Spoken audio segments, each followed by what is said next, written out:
Ladies and gentlemen, we're now going to bring up our final bill of the day. And we want to take a moment to say thank you to Assemblywoman Rivas. Please, if you don't mind coming forward, Assemblywoman. The Assemblywoman brought forward this idea, not by any other industry or group, but this was an issue that was important to her.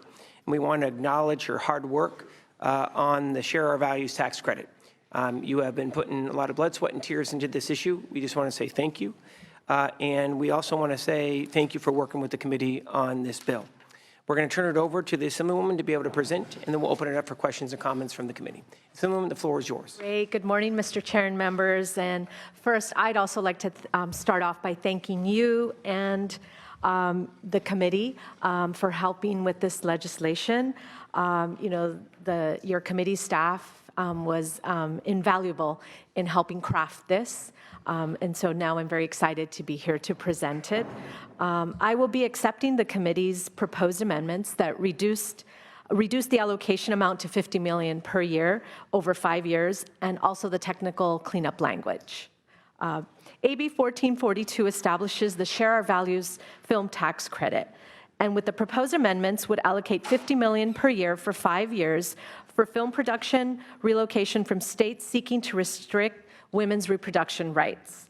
Operationally, the legislation mimics the existing Film Tax Credit 3.0. That means that the Film Commission provides oversight and develops rules and guidelines. Credits will be issued on a first-come, first-served basis, and this is only open to applicants who did not receive relocation tax credits under the existing 3.0 program. Similar to the process established in the 3.0 film tax credit, which requires an applicant to submit a narrative statement in order to receive a relocation credit, AB 1442 requires that the applicant submit a narrative statement describing how they share California's values in regards to women's reproductive rights. It's important to note that several other states and countries have actively recruited the film industry from California, mainly through extensive tax credit programs. Recently, New Mexico, New York, Illinois, and others have sought to entice industries filming in states with strict abortion laws to relocate their production to those states. In California, the film industry is one of our flagship industries.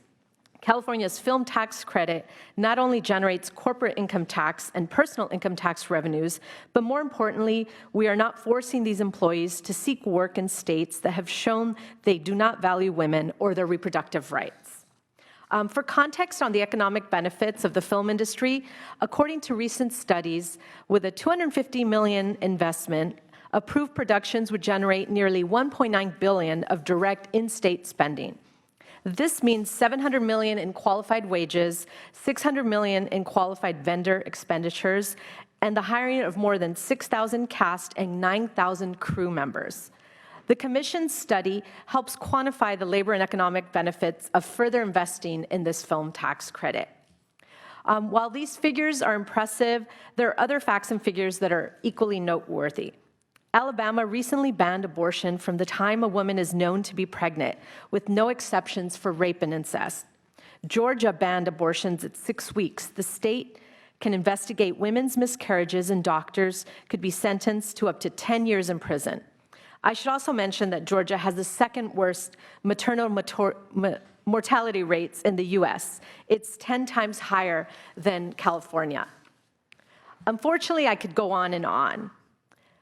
These are the same states that have systematically lured film production from California.